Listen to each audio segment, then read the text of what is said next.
नोकरीचे आमिष दाखवून फसवणूक करणारा भामटा खंडणी पथकाच्या ताब्यात. खंडणी विरोधी पथकाची कामगिरी.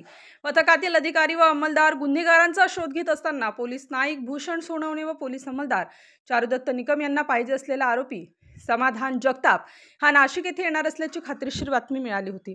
त्या अनुषंगाने पथकातील अधिकारी व अंमलदार यांनी आज दिनांक 7/7/2025 रोजी नाशिक शहरात वेगवेगळ्या ठिकाणी सापळे लावले होते. आरोपी समाधान केवलराव जगताप वय 37 वर्ष हा वाघ्या मुरडी हॉटेल नांदूर नाका नाशिक येथे मिळून आल्याने त्यास ताब्यात घेतले व नमूद आरोपी हा सरकारवाडा पोलीस ठाण्याकडील गुन्ह्यातील पाहिजे असलेला आरोपी असून तो वकील असल्याचे भासवून फसवणूक करत असल्याचे निष्पन्न झाले.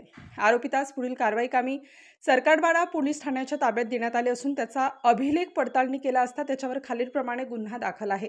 सदरची वरिष्ठ पोलीस निरीक्षक जगवेंद्र सिंग राजपूत, श्रेणी पोलीस उपनिरीक्षक दिलीप सगळे, श्रेणी पोलीस उपनिरीक्षक दिलीप भोई, पोलीस हवालदार योगेश चव्हाण, दत्तात्रय चकोर, भूषण सोनवणे, पोलीस अंमलदार चारुदत्त निकम, भगवान जाधव व सविता कदम यांनी केली. नागरिकांना याद्वारे आवाहन करण्यात येते की सदर आरोपीकडून नोकरीला लावून देतो असे सांगून फसवणूक झाली असल्यास त्यांनी सरकारवाडा पोलीस ठाणे येथे संपर्क करावा. स्टार न्यूजसाठी मोहसिन पठाण, नाशिक.